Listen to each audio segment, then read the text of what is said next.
Take a deep breath. 3. Just center yourself. 2. You never saw that. 1.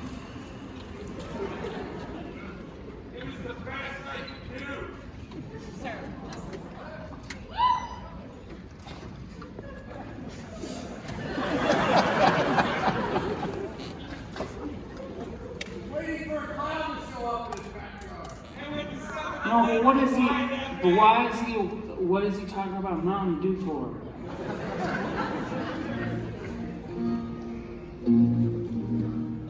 Betsy Mountain, who the fuck is Betsy Mountain Dew? Betsy Mountain Dew, left your lights on in your car. Mazda 280Z, go out front and find it. It's neon green with a racing stripe in the shape of a lightning bolt, striking the grave of John Steinbeck. Go fuck yourself. Throw your book into the mouth of an alligator.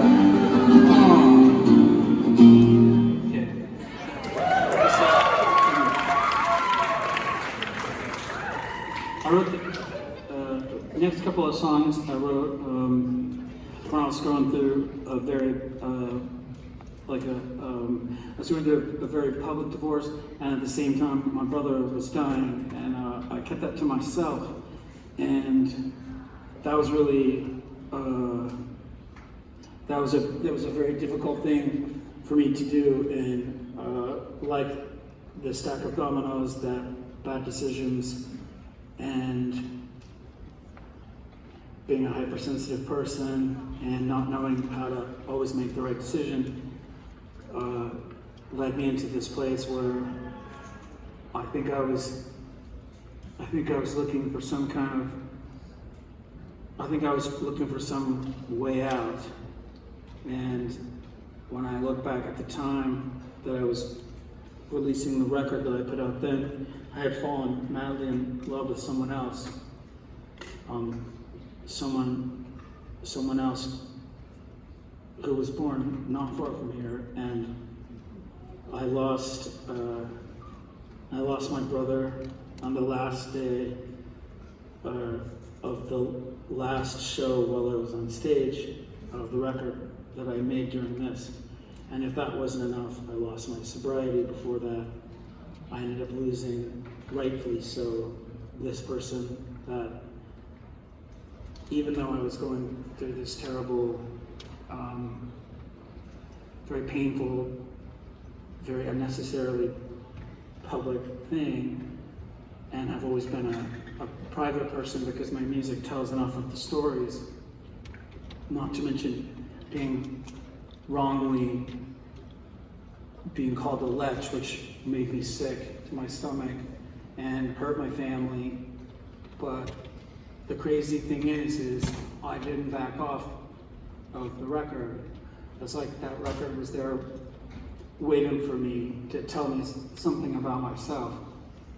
And it's like I put these songs, and there's this electricity in these songs where, for a while, that same asshole in me that couldn't deal with losing my brother and that couldn't hold on to my sobriety and couldn't just treat this person the way that they deserve to be treated, right?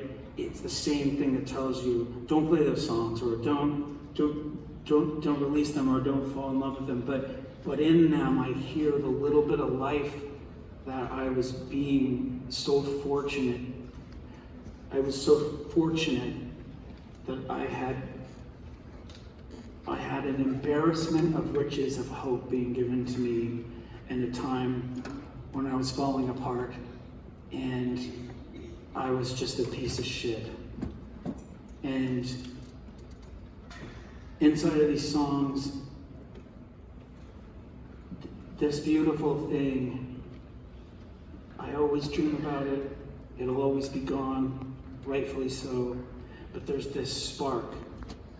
You get married and you stay married for 7.5 years, and you don't do that because you know what I mean? Nobody is going to put up with bullshit for 7.5 years, and it was a good go of it. And a lot of animals got rescued, and there was a lot of beautiful things that happened. But I'm saying that the crazy thing is looking back as I go, when I made Prisoner, and then after all the stuff that happened after, like Ryan's can be mean and he's depressed. Well, where's the, yeah, no fucking signs there. Like out of the blue. Never saw that coming. I thought he was just a fucking guy that tap dance and fucking, you know? The fuck? Yeah, you know? I'm like worried for the guys in Slayer. And anyway, the reason that I'm saying this is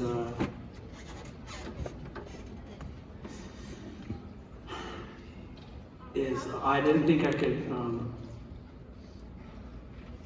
I wrote a lot of these songs. I came up with a lot of these words, and when I lost my sobriety, it was the worst thing that I could have done. Not just for the fact that I lost my brother, but the fact that I lost my ability to tell the truth.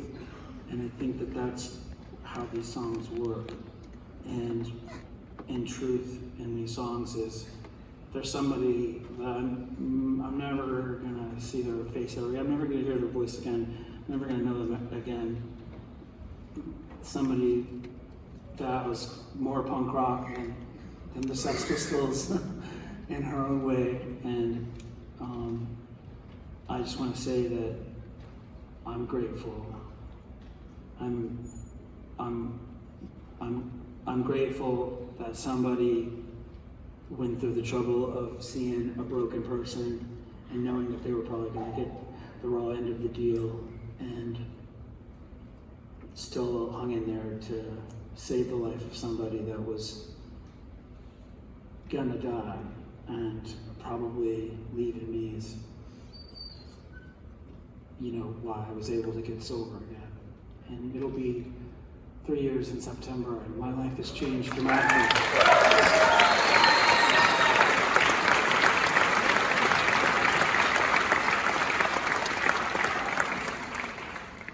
You know, because they don't make them, you know, Pennsylvania, they don't make them like that anywhere else.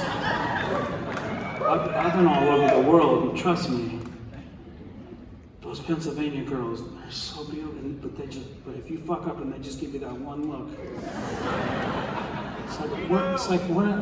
there's like some kind of secret code here they just teach people this look. And you go, you know. So, thanks for letting me take a second. And the point of sharing that with you is, I just want to say that I'll just finish by saying that, you know, my brother was a pretty joyous, lovely guy. He was a total nerd, and you know, unlike me.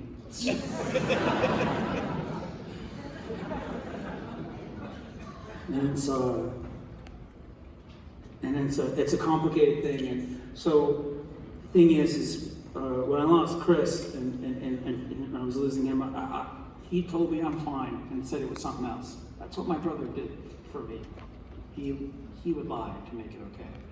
So what I just wanted to say is, you know, for anybody that's going through that, or anybody that's struggling with that, just please remember that your best friend or someone that you think you know really, really well, who are there for you today, they are quietly going through hell.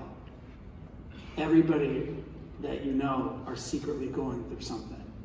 And I always like to take a minute if I can, especially after I went back to Doylestown, to stay there last night just to face it. And that was a hard sleep. But I want to say that remember to check in with your loved ones, because you never know what's going on unless you ask. And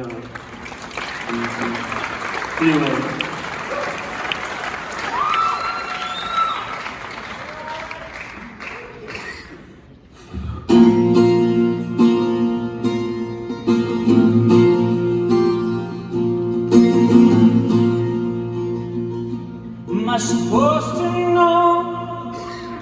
When it's time to go in the middle of the night, when I'm all alone, don't know what to do, don't know what I'm even supposed to say. Like a train on home till it starts to roll away. The cars don't move in the middle of the night, lost inside the void of the fading tail light. Swear it wasn't lonely till I met you, girl, but I was so bored, I was so sure I don't know anything anymore.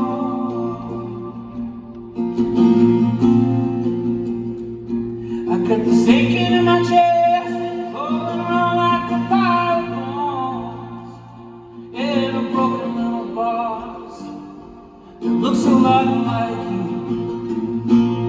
Laughing to yourself in the quiet room, our eyes started more than they probably are too.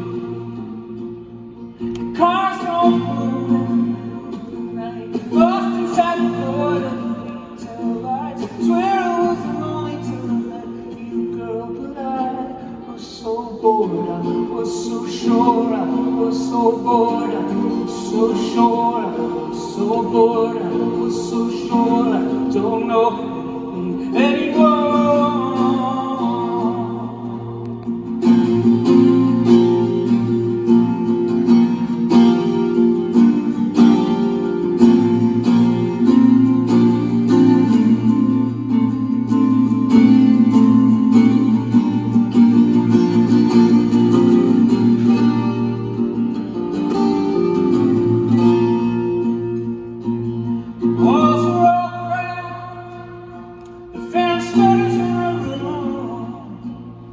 Where we slept, where I woke up next to you.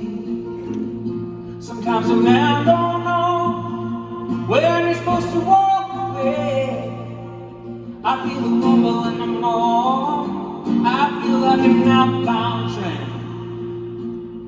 And cars don't move in the middle of the night, lost inside the void of the fading tail lights. Swear I wasn't lonely till I met you, girl, but I was so bored, I was so sure, I was so bored, I was so sure, I was so bored, I was so sure, I was so bored, I was so sure.